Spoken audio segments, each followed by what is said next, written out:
get set, where them hands, where them holes, where them throws, you know what I'm saying? And while they were here, they always wore masks. I put a video up at the martial arts community on Facebook, Yeah. and I don't remember who it was, but somebody was saying that because it was a video on how to use Taekwondo forms in real fights, and he said that I'm misleading people with the title because I'm not showing someone using Taekwondo forms on a person in a real fight who is actively resisting the moves of the form. So I'm not showing because I'm talking about how to do it. Hmm. And if I remember that video correctly, I was just telling people to use Taekwondo as your home base and just take moves from it and any other possible martial arts source out there in the world. Right. But I think with them, see, this is my problem with the resistance crowd. I don't think that they will be happy unless I actually kill somebody on camera. Yeah, they're probably not. They're probably never gonna be happy. Yeah, I think they just anti-forms. They just don't like forms. They don't think they're useful. There was somebody else's video I was watching today who's doing to me, he's doing a lot of mental gymnastics about how forms are just not applicable to combat. Right. And it's ridiculous. It's what it comes down to is they just don't understand the movements of the forms. Yeah, the forms were created by samurai, Hirondo warriors who were Korean swordsmen, and African swordsmen, European swordsmen, created by all these different warriors of different cultures that were combat soldiers. These forms are created by soldiers and warriors for war or self-defense or any purpose. So you can't say it's not for fighting, and it can't be used for fighting when it's created by warriors. Yeah, I mean, a lot of people forget that General Troy was a general in the military. Right, exactly. They just don't understand what the move's for. Just say you don't understand the move. Just say you don't understand it. I even say that about a lot of kicks. I may say, I don't like this kick. I'm not good at this kick. I don't really understand when I would use it, but I do it anyway. Right. And eventually, over the years, I'll find somebody doing the kick. Right. Under pressure. Even if it's just contest, I'll see somebody doing the kick. And I'm not just talking about in another Taekwondo contest. A lot of the kicks that they say that people couldn't do before, they're showing up in MMA.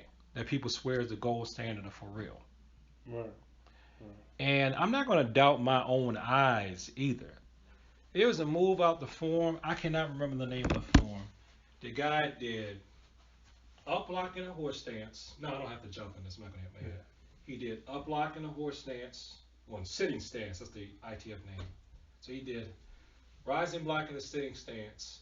And then he comes across his body here into a knife hand block. It looks, you do this, and then you shift at a 45-degree angle 3 times to push the person up. Right. Or do you go like this with your hands? Right. And stop. I used to see one of my instructors practice that. I never learned the name of the form. It was from Tuxedo. I guess if I looked, I could find it. I don't know. He said it was from a form. I don't know if it was a form that he made up. Right. I don't know if it was part of some form that I just don't know because I didn't learn all the Tuxedo forms. I went eventually into ITF. But I saw a small Korean man use that form on a large black man who was like 6'4", 6'5", a lot stronger than him. So just reach at me.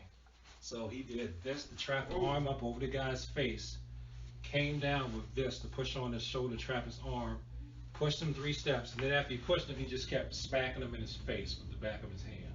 Right. Kept smacking him until the guy got frustrated and stopped. The only reason why I saw it is because I came in the store at that time and I thought I was going to have to jump in to help this old man. I was like, oh my God, this old man went to move. I saw a dude break up that sequence and start doing that. And I was like, that's the same thing I saw one of my instructors. I was like, oh, I don't need to help him. And then he turned and looked at me. I said, hey. I put my hands like, hey. I'm not. And then, I know I've talked about that before on this channel. And when I went back and talked to that guy about a week later, first thing he said to me was, have you practiced your forms? Do you know forms?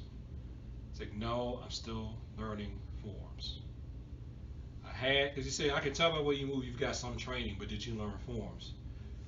I said, well, my first formal teacher didn't believe in forms, so we didn't do forms. And I haven't been back to classes. And he said, all right, stop, nope, go learn your forms. If you learn your forms, you're going to eventually get it. All right. So that's someone I saw use forms on a person. He did a recognized sequence. He did a sequence from the forms. Now, why am I going to doubt what I know to be true based on people's opinion that to me, they don't understand what the forms are for? Even if they can kick my butt, that still doesn't mean that they understand what the moves and the forms are for. They can still end up being better fighters than me just because they're fighting all the time. Why would I do that?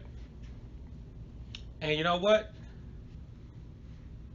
It's been my experience that all things being equal, the people that end up knowing how to fight better are people who were at one time or another were trained in some kind of forms. Even if your style doesn't have punch kick forms, judo has forms. Right. Judo has two-person kata. Right. Doesn't it? Right. It has kata. Right. It's just that you don't start off with kata in judo until you get more advanced. Right. And your taekwondo and karate type styles usually start off with kata, and you don't get into sparring until you get to be more advanced. Right. So it's just a matter of where you emphasize what. And I've taken boxing, and the brief time I spent in boxing, we had boxing patterns, right? So, and even when we start talking about no touch stuff, I don't want to have to seriously injure or kill somebody just to prove that it's real. And I catch myself doing it too. Like somebody talking about something, I'll be like, all right, show me. And I know I shouldn't be doing that. And then they show me, then I feel it. And it's like, all right, okay, yeah, I'm about to get woozy or whatever. Okay, fine. This is something that's working. I think it's just something in people, if in order for me to prove that the moves and the form work for some of these folks, they're going to have to see me basically commit felony assault on somebody. You think so? I know so.